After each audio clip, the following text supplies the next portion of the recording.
berbagai macam perbedaan yang mungkin cukup kompleks ya. Kita bicara DNA kan kompleks, kita coba lakukan dengan mudah dengan menggunakan bioinformatics. Tujuan pertama adalah mencari perbedaan. Kita cepatin aja. Misalnya, wah ini contoh antara fruit flies ya, gene expression dari fruit flies misalkan. Kemudian yang teknologi digunakan untuk mencari perbedaan itu biasanya marker array. Jadi marker array itu mencari ekspresi gen mana. Kalau kita bicara ekspresi gen ya, array bisa juga untuk melihat SNP sebenarnya. Kalau kita bicara SNP array, ini gene array ya, gene array. Ini untuk melihat perbedaan antara orang yang ekspresi antara orang yang sehat dengan orang yang sakit misalkan, mana yang upregulated, mana yang downregulated. Kemarin sudah diajarin oleh sebelumnya terkait marker array. Mungkin kita nggak akan bicarakan lagi lebih detailnya.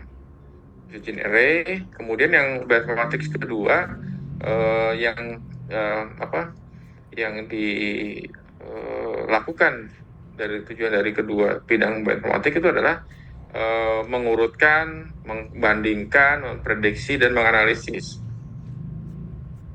Kalau dilihat, misalkan ini struktur dari gambar di sini nih, ada pola-pola apa saja yang terlihat di sini, ada berapa warna yang di sini, kemudian shape-nya apa saja, kemudian bisa nggak kita lakukan, misalkan memprediksi apa dari gen ini kira-kira dia akan muncul prognosisnya bagus atau tidak untuk orang pasien.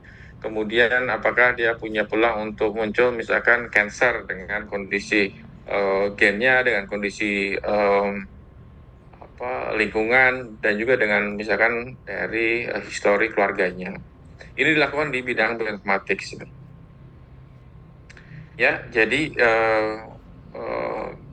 sort, analyze, predict, dan sebagainya. Ini seperti sebelah kiri, ini clustering. Kemudian kita lakukan beberapa misalkan disease penyakit gitu ya, relational penyakit, atau mungkin juga relational antar gen dan sebagainya. Ini yang dilakukan di bidang bioinformatics. Kalau yang kita lihat memang genome project itu ada mapping ya, mapping gen-gen, kemudian men-sequence, kemudian mengidentify DNA coding region ya dari genome gitu, gene discovery, kemudian juga gene comparison, kemudian function assignment, dan juga project-project yang lainnya. Secara umum analisisnya memang kalau kita bicara nanti NGS ya, secara NGS ini contoh secara umum flow-nya antara teknologi. Nanti kita bicara sebelah kiri teknologi apa saja, bisa NGS, bisa marker array. Ini contoh yang saya ambil dari NGS adalah dari mesin data generation. Ini yang kami lakukan dari sisi wet lab, dry lab-nya ya. Jadi sudah dapat dari DNA-nya, tadi ada FASTA file atau FASTQ file, kemudian nanti bisa dilakukan di storage, kemudian ditransfer ke, bisa bentuknya cloud, bisa juga bentuknya adalah bisa bentuknya adalah on-prem di komputer di lab kita gitu ya. Kemudian di storage, kemudian dilakukan analisisnya biasanya memang butuh banyak kalau NGS nanti dari sisi untuk melakukan pre-processing, analisis, sampai dengan nanti visualization ya. Kemudian misalkan dengan Galaxy atau Genome Browser dan sebagainya, sampai dengan nanti dibuat report untuk di-share kepada clinician maupun researcher yang ada. Dan proses ini yang dilakukan di bioinformatics sebenarnya, tapi kita tidak akan banyak menggunakan yang ini ya, tapi mungkin karena nanti akan kita coba untuk hands-on-nya mungkin dengan menggunakan satu software. R udah diajarin belum R atau Python? Cek. Ya. Saya belum belajar. Belum, Pak. Prof. Belum ya? Ya udah, panjang nih ceritanya nih, nggak cukup 2 hari. Anyway, ya. Oke, tujuannya apa sih untuk aplikasinya ya tadi? Kalau saya lebih banyak ke dulu learningnya terkait dengan diagnostik ya, tuh sama pharmacogenomics ya sebenarnya. PhD saya lebih ke banyak drug development menggunakan genomics. Aplikasi untuk banyak untuk gene terapi, kemudian banyak hal lah kalau kita bicara bioinformatik tujuan apa. Yang banyak memang untuk personalized medicines, kemudian juga clinical development dan sebagainya. Saya cepet. Nah, DNA sequencing. Nah, oke, ini saya rasa udah tahu ya ini ya. Ada DNA, genom, transkrip, proteom dan sebagainya ya. Kalau kita bicara tadi saya utarakan yang terkait dengan gen, genom ya berarti disebut genomics, kemudian transkrip ya transcriptomics, proteom ya proteomics gitu ya protein, kemudian kalau metabolomics, kemudian juga kalau kita bicara mensequence sebanyak DNA, metagenomics ya, kemudian juga mikrobiomics dan sebagainya di situ. Nah, kalau kita bicara DNA sequencing ya, ini adalah sebenarnya untuk digunakan untuk melihat urutan dari DNA yang ada di kita, baik itu manusia, human, kemudian plant ya, kemudian juga nanti animal dan sebagainya. Nah, ini memang bisa digunakan untuk melihat apa sih struktur DNA ya, kemudian nanti juga bisa terkait dengan struktur RNA yang ada. Tentunya ini untuk melihat fungsi-fungsi gen yang ada, dan ini sebenarnya dilakukan di awalnya dilakukan di tahun 2000 ya, terkait dengan Human Genome Project yang dilakukan selama hampir 13 tahun untuk bisa men-sequence DNA kita. Kemudian transkriptomik ini lebih banyak studi yang terkait dengan RNA ya, messenger RNA-nya yang memang diproduksi sesuai dengan kondisi spesifik sel tertentu. Dan ini nanti kita bicara metodologi untuk mendapatkan gene expression ini seperti microarray maupun RNA sequencing. Nanti akan kita bahas terkait sequencer dan NGS-nya. Kalau gene expression saya rasa ini udah ya mendapatkan gene expression yang terkait dengan regulasi dari gen. Nah, ini diagnostik saya cepetin aja.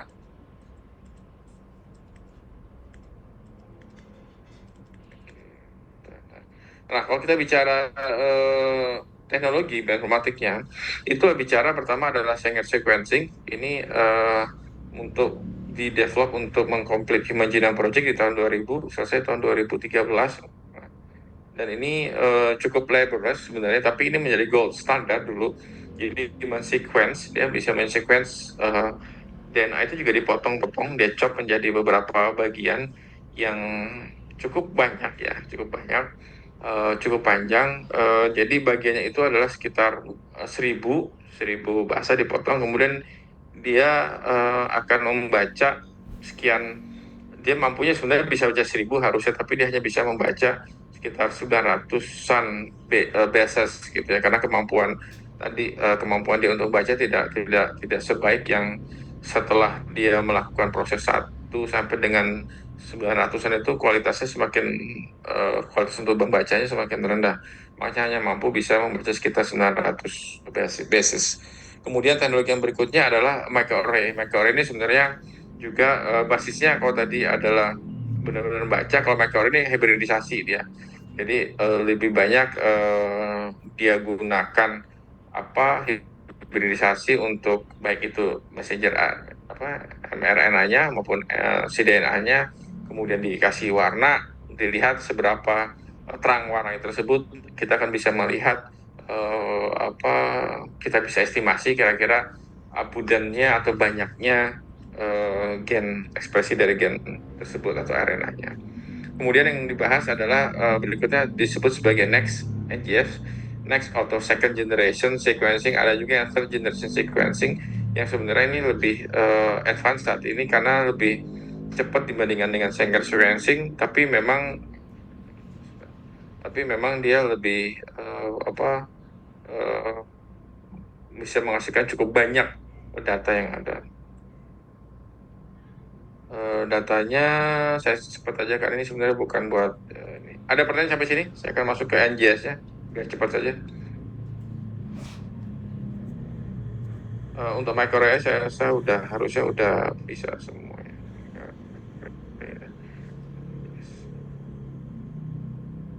Belum ada Kalau sih. Sangernya nanti PR sendiri ya, buat belajar sendiri Sanger ya, atau saya kasih YouTube-nya sebentar deh, Sanger ya deh, singkat karena tadi yang Meli belum dapat ya. Sebentar. Saya kasih link ya Sanger. Sanger itu Friedrich Sanger. Friedrich Sanger itu mendapatkan 2 Nobel ya.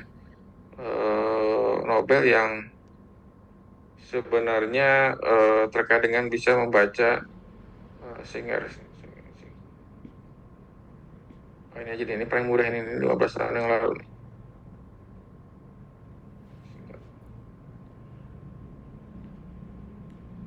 Ini lebih banyak ke biological chemicalnya ya kalau Sanger itu.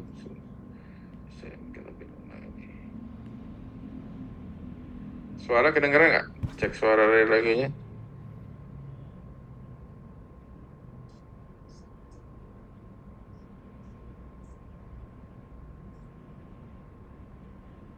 Belum terdengar sih, Prof. Dengar ya? Belum, Prof. Oh, belum dong.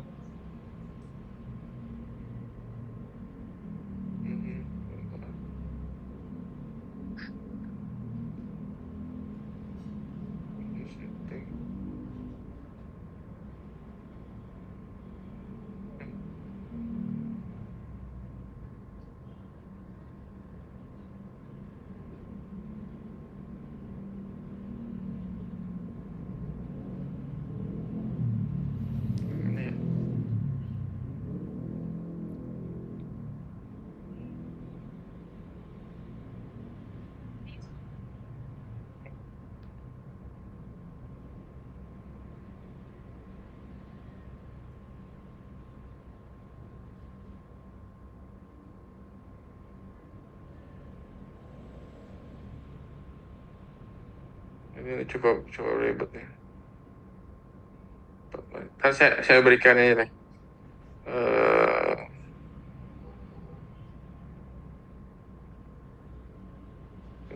Sebentar.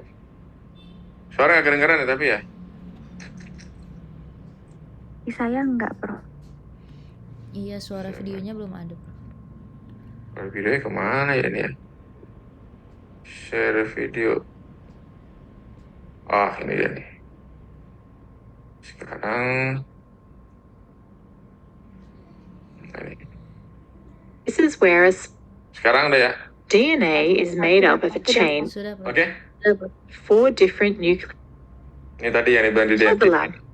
In 1977, Frederick Sanger described a method of DNA sequencing using chain-terminating inhibitors. The aim was to find out the sequence of nucleotides in a piece of DNA. Sekitar This method became known berapa as tahun ya, Sanger hampir sequencing. 50 tahun These yang lalu kan? chain-terminating inhibitors are also called DDNTPs. DNA is made up of a chain of 4 different nucleotides called DNTPs. To copy DNA and grow the DNA double strand, DNA polymerase adds the complementary nucleotide. DNTP stands for deoxyribonucleoside triphosphate. A closer look at its structure shows that a DNTP is one deoxyribose, a base, and a triphosphate. A nucleoside is a ribose sugar and base together. The base is one of 4 bases: guanine, cytosine, thymine, or adenine. The sugar is deoxyribose because it has 1 less oxygen than ribose. DDNTP is short for dideoxyribonucleoside triphosphate. A DDNTP has 2 oxygens less than ribose, as di means 2. The role of DNA polymerase is to add new bases to a growing DNA strand. It does this by catalyzing a chemical reaction. The incoming DNTP's phosphate group reacts with the bound DNTP's ribose oxygen. This results in the release of 2 phosphate groups and the addition of DNTP to the strand. But if a DDNTP gets added to the strand, there is no ribose oxygen to add another DNTP. This lack of oxygen terminates the DNA chain. It also makes sense to mention here the naming conventions, 5' and 3'. 5' and 3' refer to the positions of the carbon atoms in the deoxyribose of DNTP. They're numbered from the carbon linked to the base to the phosphate. The oxygen needed to add new DNTPs to the DNA strand is bound to the 3' carbon. So it's common to say that the DNA extends from the 3' end. The other sticky part of the DNTP is the triphosphate. Triphosphate is bound to the 5' carbon. This end of the DNTP is the start and the 3' is the finish. When you write down a sequence of DNA, the order of nucleotides is always in the 5' to 3' direction. Also note that the DNA polymerase only adds a complementary base to the template DNA. So C always pairs with G and A always with T. So how does Sanger sequencing work? The original Sanger sequencing method is different from the one used today. The original method was completely manual and used radioactive dyes. Let's take a look at the original Sanger sequencing method. We need a primer, DNA polymerase, DNTPs, DNA template, and ddNTPs. One of the DNTPs, DATP, is labeled with a radioactive tag. A total of 4 tubes, one for each ddNTP, are used. To start, the DNA, primer, and buffer are heated to 100 degrees. This separates the DNA into single strands. Remember, this was before PCR existed.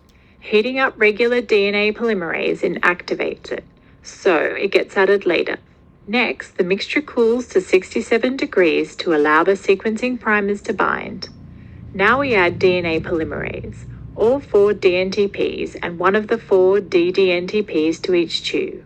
DNA polymerase extends the DNA template.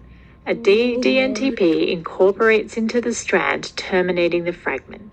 The ddNTP is at a lower concentration than the DNTPs, so this incorporation is random. The result is a termination at each base, creating different length fragments. All fragments in each tube start with the same primer sequence and end in the same nucleotide. Low incorporation of the ddNTP allows the sequencing of longer stretches of DNA. In the original Sanger method, sequencing of up to 200 nucleotides was possible. Next, the 4 sequencing reactions get mixed together with a loading dye. Each reaction is loaded in a separate lane of a polyacrylamide gel. The fragments move through the gel at different speeds depending on their size. The smallest moves the fastest. This type of gel can differentiate a single nucleotide difference in length. At this stage, the fragments can't be seen. The loading dye tells you when the fragments have reached the end of the gel. To visualize the fragments, the sequencing gel gets dried onto a paper support. Then, the radiation from the DATPs in the fragments get detected with X-ray film. This results in bands showing for each fragment. The term used for reading DNA sequence is base calling. The DNA is read from 5' to 3' to call the bases, so we start with the shortest fragment first. In this case, it's in the lane with a DDTP, so the first nucleotide is a T. The next shortest is in the DDGTP lane, and thus is a G. You continue up the gel based on size to read the whole sequence. So on this gel, it would read TGCATGCCA.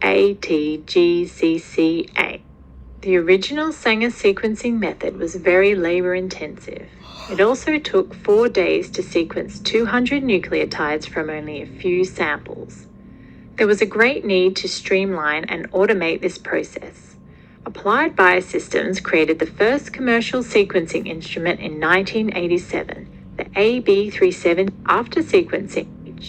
In 1990, the US government announced the Human Genome Project. This project aimed to map and sequence all the genes in the human genome. By 1990, only less than 2% of the human genome had been sequenced. Sequencing the human genome would have important implications for science and medicine in identifying disease-causing and associated genes to treat genetic disease. As the primer is in excess, most of the labeled sequencing primers are not extended by DNA polymerase. With Taq polymerase, the DNA can be melted apart after the first extension. Taq polymerase will survive this high heat.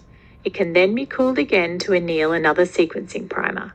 These cycles of melting, annealing, and extension repeat the same as in PCR. Many more primers get incorporated into the fragments, increasing the fluorescent signal. But as there is only one primer, only extra forward strands are made and no reverse strands. So the number of fragments increases by the same amount each cycle. This increase is linear over the cycles and is called linear PCR. The method was later termed cycle sequencing. The higher fluorescent signal also meant that less DNA was needed for each reaction. Another important advance was in capillary electrophoresis. This is with fluorescent primers. Labeled ddNTPs couldn't achieve this even peak height, not until the introduction. Saya kira itu secara mati. Bentar. Oke, secara umum, sebentar.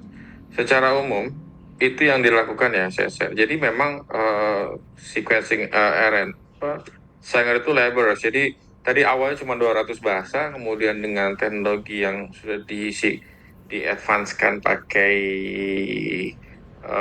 mesin itu sekitar 1000-an, nggak nyampe 1000 sih, 900 bases, dan dia sequence-nya dia copy jadi beberapa, kemudian dia baca satu-satu, target satu, kemudian salah satu itu karena dia akan berhenti, kemudian dia akan baru di-align gitu, di-align-kan, disamakan. Makanya butuh waktu cukup lama. Makanya tahun 90 tadi sampai dengan tahun 2003 itu sebenarnya proses untuk digunakan sebagai Human Genome Project. Kemudian yang akan kita bahas adalah yang the second generation. Second generation ini sebenarnya nggak terlalu kompleks sebenarnya ya. Secara teoretikal sama dengan Sanger gitu ya prosesnya. Hanya yang tadinya adalah kita bicara Sanger tadi ya, itu adalah cukup panjang, dia baca sekitar ratusan sampai dengan 1000 bases gitu, kemudian sequence-nya dipotong-potong, jadi DNA itu dipotong-potong menjadi beberapa bagian. Kalau kita bicara Human Genome Project itu sebenarnya sampel DNA-nya dipotong menjadi beberapa bagian, kemudian di-split menjadi beberapa center yang menggunakan Sanger, kemudian mereka membaca satu-satu karena butuh waktu lama. Mereka butuh sekitar 13-12 tahun untuk bisa membaca struktur DNA manusia secara umum. Kemudian masuk yang disebut sebagai second generation. Second generation ini sebenarnya lebih simple sebenarnya karena memang bisa lebih cepat karena memang yang tadinya dia membacanya satu persatu, dia kan membaca sequence berurutan gitu, dan dia bisa membaca secara berbarengan DNA fragmen itu ya, tapi yang kecil-kecil. Dia membaca sekitar 250 bases lah, 250 bases yang awal. Sekarang mungkin ada yang sudah sampai 500 gitu ya. Nah, dia tapi kemudian membacanya, karena dia membacanya berbarengan secara simultan, jauh lebih cepat hasilnya. Dan ini bisa dilakukan. Ada dua teknologi yang pernah saya gunakan, itu adalah Illumina dengan Solid ABI. Dulu ada namanya Roche, kemudian ada Ion Torrent. Ion Torrent lebih ke short length genome gitu ya. Sedangkan untuk human biasanya adalah dari Illumina maupun dari Solid. Tapi sekarang yang banyak pakai adalah Illumina. Saya rasa kalau di JSI pakai Illumina kali. Dulu pakai apa sequence-nya? Illumina atau pakai apa? Novi. Di JSI pakai Illumina nggak salah deh. Atau yang lain? Ya sepertinya ada Prof. Illumina, Ion Torrent juga ada. Cuman saya waktu itu sempat dapat kesempatan observasinya itu ONT. ONT, ya. Oke. Jadi teknologinya, makanya kalau kita bicara teknologi nanti akan bicara pro and cons-nya dari masing-masing ya. Sebenarnya Illumina itu lebih ya sekarang udah bertahan karena ini kan teknologi cukup mahal ya. Sekarang HiSeq, NovoSeq dan juga udah lebih advance sekarang. Ini NGS, Logic NGS itu sebenarnya ini NovoSeq ya, teknologi jauh lebih, makin lama makin murah gitu ya. Biaya per sampelnya, karena dia bisa melakukan secara sampel secara bersamaan. Dan memang yang jadi penting adalah perbedaan antar platform itu terkait dengan read length-nya bisa membaca berapa banyak, ada yang kecil 100 ya, apa yang lebih besar gitu. Dan juga akurasi kualitas basisnya, kualitas dari sequence-nya tadi itu ada yang kecil, ada yang kecil, errornya ada juga yang cukup besar errornya, dan juga runtimes-nya. Kalau yang terakhir itu Novosig yang dari ini butuh sekitar 1 malam lah untuk bisa membaca gitu ya. Dan ini ada beberapa tipe dari Wow. 4x4 sequencing, basisnya Pyro sequencing, kemudian juga Solexa, ada Solid yang paling banyak digunakan dari sekarang bridge PCR, ini yang basisnya di bidang Illumina. Nah, ini buku yang pernah kami buat di tahun 2014 ya, 2015 ya. Ini adalah Bioinformatics for Handbook NGS Applications, dan topiknya saya lebih banyak di exome sequencing. Ini exome targeted ya.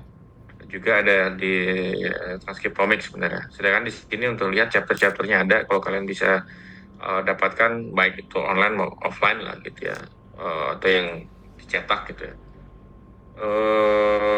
Ini jadi kalau case-nya baik di exome sequencing terkait dengan mengambil coba mengidentifikasi SNV, single nucleotide varian, sedangkan kalau SNP kan lebih ke, kalau varian ini ke mutasi yang spesifik individu ya, atau small atau subpopulation lah. Kalau misalkan SNP itu lebih ke population, jadi mutasi yang ada di populasi. Nanti di sini saya dengan ini teman-teman dari Malaysia.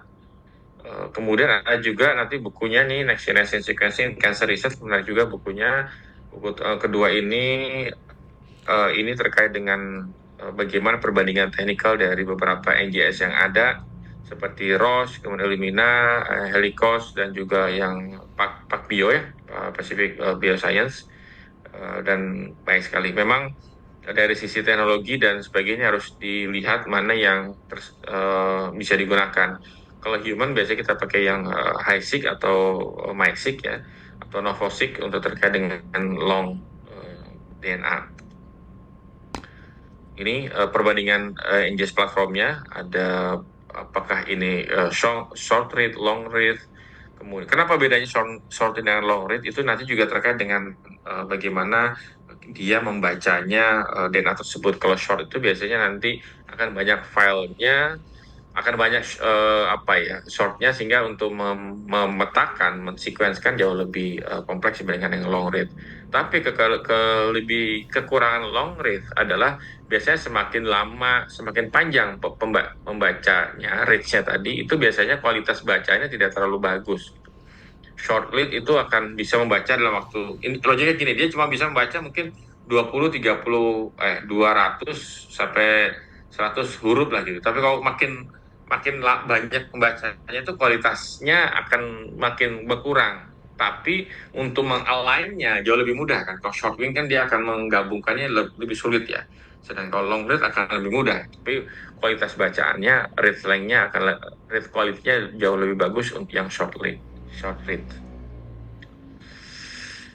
Ya, kalau dengan adanya NGS ini berubah, yang tadinya single genes tuh tadi kan cuma targeted atau cuma satu gen, bisa ke complex genomes, kemudian ke single transcript. Kalau RT-PCR kan cuma satu gen ya, misalkan ekspresi gen tertentu gitu ya, sampai dengan whole transcriptome, dan juga bisa melihat yang tadinya single organism kepada ke beberapa organisme yang ada.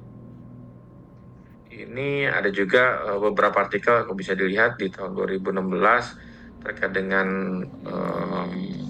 perbandingan teknologi dari NGS tadi.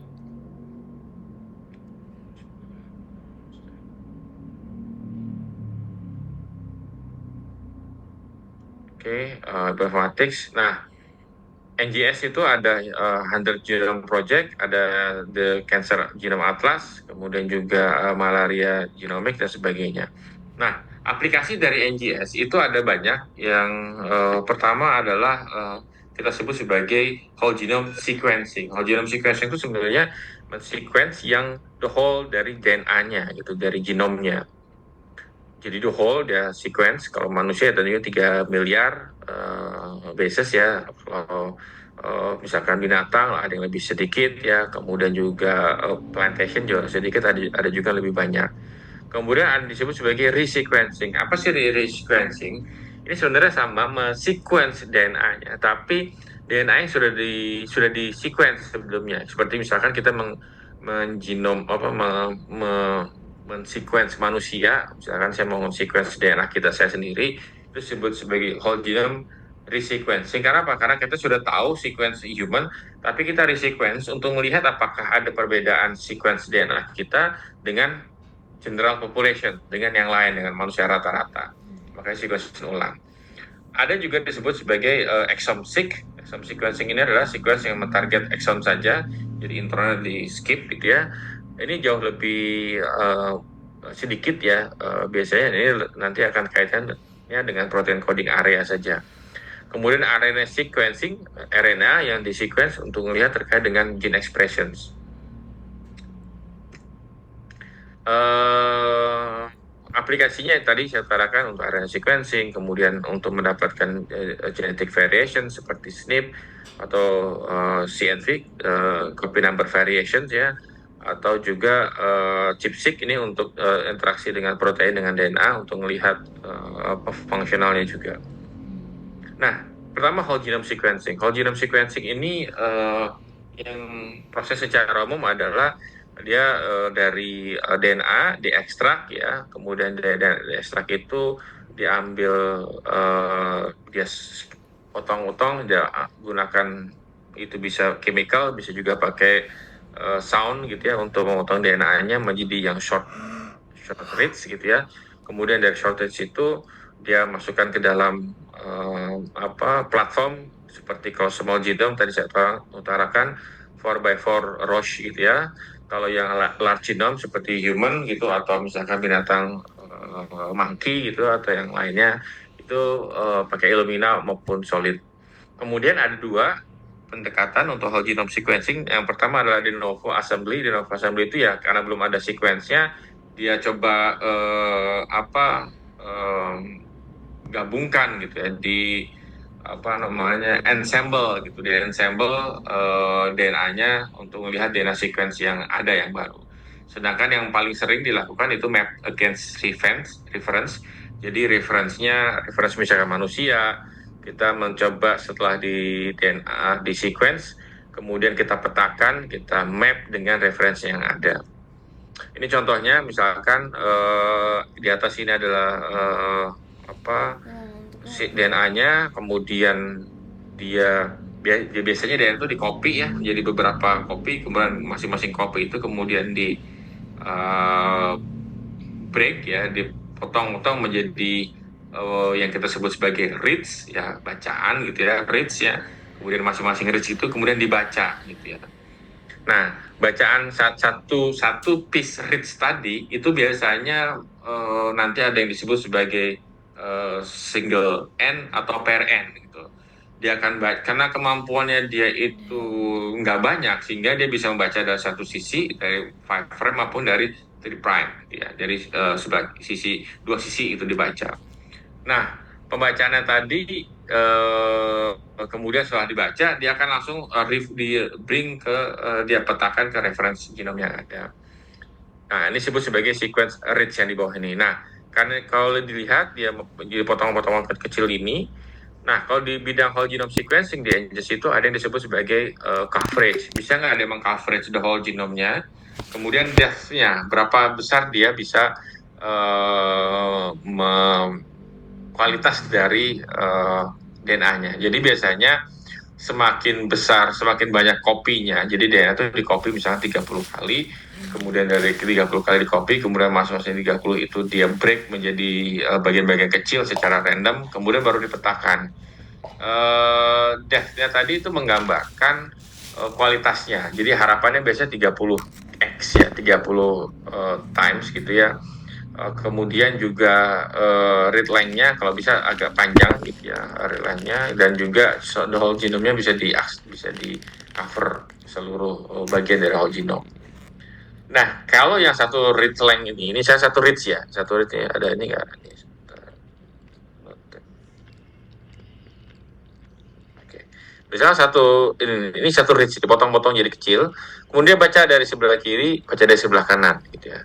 Ada itu disebut sebagai pair ends, ada yang dibaca sebelah kiri saja, itu disebut sebagai single ends. Yang paling banyak digunakan adalah pair ends. Kenapa? PRNs itu dia baca sebelah kiri, misalkan di sini 150, di sana 150 misalkan. Jadi total 300. Kalau yang sudah advance, kalau dulu 75. Nah, 150 dibaca, kemudian itu akan lebih mudah dia untuk memetakan. Misalnya kan kita cari ya sequence-nya, kita align ke referensinya. Dia ada di mana sih di sini?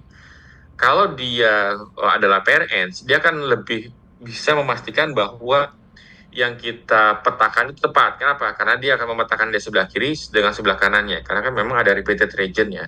Sedangkan kalau single end, bisa jadi yang tadinya sebenarnya ada banyak yang mirip dengan dia, kemudian bisa terpetakan di tempat yang bukan tempat seharusnya. Tapi kalau dia pair ends, dia akan mampu menjadi kontrol. Kalau sebelah sini terpetakan, sebelah kanan tidak, berarti bukan di situ. Dia akan nyari keseluruhan di sebelah sini. Sehingga harus terpetakan antara yang termap antara yang sebelah kiri dengan sebelah kanan. Ini read length-nya, kemudian dia akan baca satu. Kalau whole axon sama, hanya axonnya saja gitu ya, axonnya saja, dan kemudian Maaf, boleh menyela. Gimana? Boleh menyela. Cek. Ya, silakan Novia. Izin tanya, Prof, tadi berarti break into small pieces-nya itu pakai apa tadi, Prof? Itu sebenarnya teknologinya pakai chemical, sama pakai kayaknya harusnya teman-teman biologi ya, ada pakai chemical. Dia akan secara otomatis itu kali ya, Prof ya. Enzim ya, enzim. Sama satu kalau nggak salah pakai suara ya, sound ya. Dia pakai enzim sebenarnya. Oh, semacam apa ya? Ultrasound gitu kah, Prof? Ya, ultrasound begitu ya. Jadi kalau setahu saya itu mostly pakai enzim ya. Tapi ada juga pakai ultrasound, pakai sound ya. Mungkin kan itu ya, secara ini kan ya? Iya, kalau tidak salah sonikasi ya istilahnya ya. Iya. Prof. Kemudian mappingnya ini berarti bukan berdasarkan misal gen-gen tertentu atau justru malah bisa, Prof? Oh enggak, dia biasanya petanya itu dia seluruh genom dia akan petakan. Makanya cukup lama tuh pemetaannya. Kalau dia targeted, dia akan mentarget gen-gen tertentu saja, boleh, bisa. Kalau the whole genome, biasanya semua. Kalau exon, dia exon saja. Tapi keduanya bisa dilakukan, kalau yang ini ya, kalau genome, kalau ya namanya whole. Kalau whole exon, ya bisa the whole exon, atau targeted juga bisa, targeted genome sequencing. Jadi misalnya kita mau ada panel dari 100 gen ya, itu bisa dia hanya untuk memetakan di situ saja. Gitu. Oh iya, baik. Oke, Prof. Terima kasih. Jauh lebih murah sebenarnya, tapi biasanya memang yang pasti ditanyakan panelnya apa aja, panel gen apa aja sebenarnya mau di biasanya masing-masing perusahaan tuh punya gene panelnya apa aja. Kemudian berikutnya RNA sequencing. Kalau RNA sequencing ini secara umum yang di sequence adalah RNA-nya, ya kan? Kemudian RNA itu kemudian dirubah menjadi cDNA, ya kan? Kemudian dari cDNA baru dipetakan. Logiknya adalah RNA ini untuk mendapatkan jumlah RNA yang ada di situ, senjata RNA. Nanti relate sama ekspresi gennya tentunya. Ya, tentunya ekspresi gen nanti dipetakan, yang didapatkan.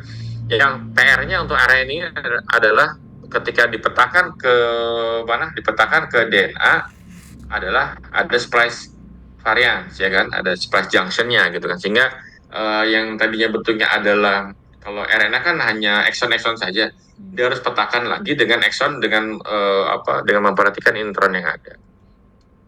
Ini ada di sini. Ini akan jelaskan di sini kok. Oke, saya lupa. Nah, secara umum sebenarnya pipeline-nya untuk NGS itu mulai dari sampling metodenya, kemudian pengambilan sampelnya, kemudian juga align to genome, kemudian cek database action dan sebagainya. Ini yang dilakukan. Kemudian tadi pipeline-nya untuk NGS analisis itu mulai dari FASTQ ya. Hasil dari FASTQ-nya itu banyak besar biasanya beberapa gigabyte, kemudian dilakukan preprocessing, kemudian alignment, kemudian masuk ke yang kita sebut sebagai variant calling format, VCF, untuk mendapatkan, kalau kita bicara genomic, misalkan berapa besar sih daerah-daerah mana sih yang merupakan mutasi. Mutasi bisa insersi, bisa juga delisi, gitu ya. Deletion maupun insertions dan mutation gitu. Juga dilakukan misalkan dapatkan gene expression yang nanti disebut sebagai FPKM misalkan. Ini proses datanya juga besar, banyak, dan ini biasanya turun makin kecil ketika kita lakukan preprocessing lebih lanjut. Ini saya utarakan dari pipeline-nya. Nah, ini contoh pipeline untuk variant detections. Variant detection di workflow yang menggunakan NGS whole genome sequencing itu biasanya mulai dari NGS machines ya, kemudian NGS machine itu dapat nanti disebut sebagai raw reads yang FASTQ file, baik itu single maupun pair end gitu ya. Sekali lagi saya utarakan di situ ada yang paling sering adalah pair end ya. Kemudian ada proses quality controlnya pakai software FastQC. Kemudian masuk ke berikutnya adalah setelah diproses, kemudian dicek kualitasnya, kemudian dilakukan alignment. Jadi yang kecil yang tadi kecil-kecil tadi, rich tadi kemudian di-align, dicocokkan atau dipetakan, di-align, diurutkan ke sequence reference sequence-nya gitu ya, reference sequence-nya. Software-nya pakai BWA atau Bowtie. Dan nanti keluarnya output-nya kalau tadi FASTQ, nanti akan keluarnya disebut sebagai BAM file. BAM file itu ini sudah ekstraknya dari ada SAM file, ada BAM file. SAM file itu sebenarnya yang lebih kalau BAM file itu yang lebih kompresnya lah gitu BAM file. Isinya adalah yang sudah termap dan terpetakan, sudah diurutkan dan juga sudah dipetakan. Kemudian masuk ke disort, diurutkan gitu ya. Setelah alignment dilakukan pakai sorting. Ini software pakai yang disebut sebagai SAMTools maupun Picard. Ini semua sebenarnya dulu harus dilakukan secara manual, secara programming gitu ya, pakai Linux. Sekarang sebenarnya sudah ada software-software yang secara mudah digunakan pakai Galaxy maupun pakai yang lainnya gitu ya. Kemudian dia sorting, kemudian dia bikin local alignment, mark and remove duplicates. Duplicates itu gini, kadang-kadang ada duplicates karena masalah teknikalnya, jadi harusnya dia cuma 2-3 kali copy gitu ya, tapi bisa dilakukan beberapa kali copy, maka duplicates itu harus di-remove gitu. Kemudian di rekalibrasi gini, jadi setiap sequence, setiap bahasa itu punya yang disebut sebagai Phred score. Phred score itu adalah skor berapa nilai skor yang menjelaskan kualitas dari base callingnya. Base calling itu artinya dia disebut guanin tuh G itu berapa, dia disebut sebagai T itu kemungkinan errornya berapa gitu. Phred score itu sebenarnya antara itu ada peluang sebenarnya. Kalau di atas 30 itu udah bagus gitu biasanya. Kalau 10-20 itu cukup besar. 30 itu sebenarnya gini, itu sama dengan peluang bahwa dari peluang dia salah itu adalah 30 itu berarti 0,0001 bahwa dia salah itu. Nah, yang banyak digunakan adalah Phred score di atas dari 30. Kalau 40 berarti peluangnya dia salah kecil sekali, 0,004, 0,0001 misalkan. Nah, itu Phred score. Nah, itu base quality-nya. Jadi dia cek benar nggak dia terpetakan di situ. Kemudian dia akan memetakan juga.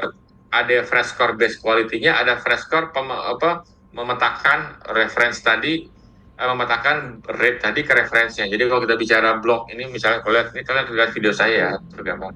Misalnya ini ada handphone ini adalah jadi mapnya, rate-nya, kemudian dia petakan di referensinya. Dia akan cari yang paling cocok mana nih gitu. Kemudian dia akan tentunya nggak akan 100% cocok. Karena apa? Kalau 100% cocok nggak ada varians, ya kan? Bisa jadi referensinya bilangnya di situ ada G, orang ini adanya C misalkan. Sehingga dia akan menghitung sebuah probabilitas berapa besar sebenarnya si range ini terpetakan di bagian tersebut. Nah, itu yang ada disebut sebagai Phred score pemetaannya juga. Kemudian setelah dilakukan rekalibrasi, dilakukan proses pakai softwarenya namanya Snip Effect atau namanya GATK atau SumTools untuk mendapatkan varian-varian. Nanti mendapatkan varian calling tersebutnya. Jadi varian calling itu adalah varian daerah-daerah atau bahasa-bahasa basis atau lokasi-lokasi yang teridentifikasi dia merupakan ada varian di situ. Baru dilakukan anotasi apakah dia itu adalah missense, no sense gitu ya, itu menggunakan pakai Snip Effect. Kemudian untuk RNA sequencing, prosesnya ini seperti ini secara umum. Jadi RNA reads yaitu didapatkan, kemudian di-align, ini udah bentuknya si DNA, tentunya di-align dengan genom gitu ya. Kemudian kalau yang tidak ada genom dilakukan de novo, di-assemble, baru dihitung. Nah, dia akan memetakan misalkan yang warnanya satu, ini kan RNA-nya, dipetakan ke genom, nggak mudah langsung dipetakan. Kenapa? Karena ada splice varian kan, di dalamnya satu RNA itu kan adalah kombinasi dari beberapa exon, sehingga dia harus pecah dia menjadi beberapa intron. Misalkan di sini, ini warna yang ini, yang mana? Nah, ini ada satu yang ini dia petakan ke sini, dia pecah. Di sini adalah ada splice variannya di sini. Di sini adalah exon, yang warna ini adalah intronnya gitu. Sama seperti yang lainnya. Jadi satu reads yang terpetakan di RNA ini dia split gitu ya, dipecah. Yang tengahnya adalah intron misalkan. Ini adalah intronnya, yang exons. Kemudian nanti kalau sudah dipetakan, dia akan hitung jumlahnya gitu. Kemudian saya belajar langsung ke ini nih, si Hess atau Jody nih waktu itu tahun 2010 tuh. Dia petakan, dia berapa jumlah RNA yang terpetakan di situ. Itu disebut sebagai RNA sequencing. Oke, RNA sequencing. Nah, ini dulu ada 75 base pair ya. Sekarang sudah lebih banyak, 150 bisa, dan harus dilakukan petakan di sini. Nah, saya utarakan tadi, ini kan mRNA-nya ya, dia harus terpetakan ke DNA-nya, harus pemartikan bahwa ada splice junction gitu ya. Ini adalah exon, intronnya dia skip. Nah, dia harus petakan ke situ. Makanya untuk alignment-nya pakai BWA, Buller-Wheeler algorithm, software pakai Bota itu. Sedangkan untuk memperhatikan splice junction-nya biasanya pakai top hat atau cufflink. Ini adalah algoritma digunakan untuk RNA sequencing. Ya, top hat, ya ini sebagainya. Ini contohnya read alignment. Kalau sudah terpetakan di sini, misalkan ini adalah contohnya, ini adalah satu gen, contohnya ya, ini satu transkrip, let's say satu transkrip. Kemudian ada sampel 1, sampel 2, sampel 3 ya. Kemudian dari sampel 3 dihitung jumlah transkripnya. Transkrip 1 sampai transkrip 2. Dari masing-masing transkrip ya, transkripnya itu kita bisa hitung jumlahnya. Cuman jumlahnya bukan cuman jumlah saja, tapi dia harus memperhatikan juga dia sesuaikan, dia adjust juga dengan banyaknya transkrip yang dihasilkan dan juga banyaknya gen, ya, panjangnya gen. Makanya yang digunakan disebut sebagai fragment per kilobase of transcript per million map reads. Apa sih idenya? Begini, ada dua popular measurement, ada yang disebut sebagai RPKM, ada FPKM. Kalau RPKM itu untuk yang single ends, ini untuk single ends, kalau bisa dicatat. Kalau yang FPKM yang mostly digunakan adalah fragment, jadi dia pair, pasangan kiri sama kanannya. Kalau RPKM cuma satu reads, karena dia satu reads-nya cuma satu baca. Makanya paling sering digunakan adalah FPKM. Terus kenapa sih dia pakai ini fragments atau banyaknya fragment per kilobase transkrip per million map reads? Begini, jumlah fragments dibagi dengan panjangnya transkrip ya, gen tersebut sama banyaknya reads. Gen yang panjang itu cenderung mudah untuk terpetakan ya. Sehingga ada gen yang kecil ya, untuk memetakan sedikit. Sedangkan yang cukup panjang dia akan lebih mudah untuk bisa ada jumlah reads yang terpetakan, sehingga dia harus menyesuaikan, harus dia adjust dengan transkripnya, berapa besar transkripnya. Makanya dia jumlah fragmen yang terpetakan dibagi dengan banyaknya transkrip, kemudian dibagi juga dengan million map reads. Apa sih million map reads? Kalau ada sampel yang map reads-nya lebih banyak, misalnya gini, karena memang dia sampelnya itu kebetulan DNA-nya lebih banyak, ada sampel, ada individu A sama individu B, gitu ya. A ini misalkan map reads-nya ada 1000, di sini map reads-nya ada 100, gitu kan. Bukan berarti map reads-nya yang di B itu 100 lebih kecil, bisa jadi karena memang DNA-nya yang di preparation-nya hanya sedikit gitu, sehingga map reads-nya sedikit itu. Makanya dia harus bagi dengan map reads lagi supaya dia fair. Ada yang tadinya misalkan gini, di map reads-nya di situ 1000, kemudian dia terpetakan ada sekitar 50, berarti dia 500, berarti dia setengahnya. Sedangkan di sini 100, tapi terpetakannya ada 50. Oh, berarti juga setengahnya. Nah, seperti itu. Oke, kemudian aplikasi untuk banyak hal. Kemudian challenge-nya adalah sebenarnya kalau bicara NGS, ini sulit gitu ya datanya, dan butuh komputasi yang banyak, kecuali memang targeted. Kalau targeted biasanya tidak terlalu banyak gitu ya, tapi memang butuh resources untuk bisa dilakukan pre-processing analysis. Galaxy bisa digunakan, nanti kita bahas Galaxy. Kemudian juga kalau kita bicara teknologi yang lebih advance, pakai big data teknologi, pakai Hadoop, ini bisa digunakan untuk membantu pre-processing untuk analisis dari baik itu whole genome sequencing maupun whole genome RNA sequencing. Oke. Setelah itu dilakukan proses, nanti dilakukan yang disebut sebagai downstream analysis. Ini maksudnya banyak dilakukan di sini pakai menggunakan R atau Python, seperti differential express genes ya, gen yang differential express, kemudian cluster analysis, kemudian juga klasifikasi, gen mana yang kita bisa gunakan untuk klasifikasi, kemudian kita bisa membuat risk score dan lain sebagainya. Ini contoh sebenarnya downstream analysis yang dilakukan saya dengan teman-teman di UI ya. Ini dengan Prof. Titin. Ini adalah untuk tree clustering dari sisi gene expression data. Ini juga contoh saya membandingkan beberapa metode klasifikasi menggunakan RNA sequencing untuk terkait dengan NGS data. Nah, ini kualitas mana yang digunakan. Ini juga dengan dari Litbangkes tuh ya, dulu namanya Litbangkes ya, dengan Mas Kindi, ini untuk terkait dengan sequencing dari BRCA1 dengan BRCA2 terkait dengan cancer di Indonesia. Kalau bukunya ada untuk Introduction Bioinformatics dengan menggunakan R, itu ada di data mining dengan R. Oke, itu saja mungkin. Nah, ini yang saya lakukan, integrasi apa aja, somatic mutation. Nah, ada somatic mutation, expression sama functional, ini dilakukan untuk breast cancer. Kemudian juga ini untuk subtyping non-coding sama coding region pakai RNA sequencing di breast cancer. Kemudian ini terkait dengan copy number variations di studi twin gitu ya, untuk melihat monozygote twin ya. Kemudian juga ini untuk prediksi prostat cancer, ini pakai gene expression juga. Itu sih, banyak lagi yang bisa tambahkan. Ada pertanyaan sebelum kita selesaikan? Udah mau jam 9, Mel udah ngantuk itu. Kalau nggak ada, kita pertemuan berikutnya nanti kita atur lagi buat Novi ya. Jadi PR-nya adalah coba buat pertama ringkasan terkait dengan NGS itu apa. Yang pertama, yang kedua adalah coba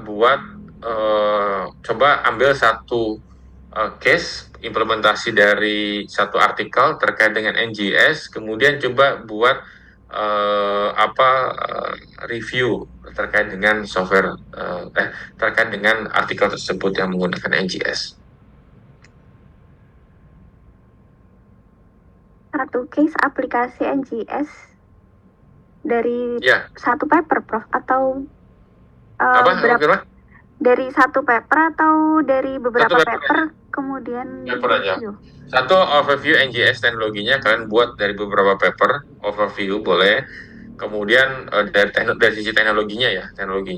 Kemudian yang kedua adalah review satu paper terkait dengan satu paper yang menggunakan NGS di dalam paper tersebut. Bisa whole genome sequencing, bisa whole genome RNA sequencing, whole RNA sequencing atau RNA sequencing. Oke, itu aja ya. Udah jam 9, udah ngantuk ya. Saya dari jam 6 udah di kantor tadi. Ada kuliah umum tadi hari Brazil. Oke, itu aja mungkin dari saya. Terima kasih atas waktunya, dan kita minggu depan aja kali ya untuk yang berikutnya ya. Untuk hal ininya jadi ada satu hak minggu untuk membuat tugasnya. Nanti kita bahas tugas itu minggu depan. Oke, di malam juga ya. Enakan lebih malam sih. Kalau pagi sebenarnya saya bisa antara jam 7 sampai jam 8. Itu bisa juga, tapi lu udah bangun belum? Udah sih, Prof. Cuman 1 jam cukupkah, Prof?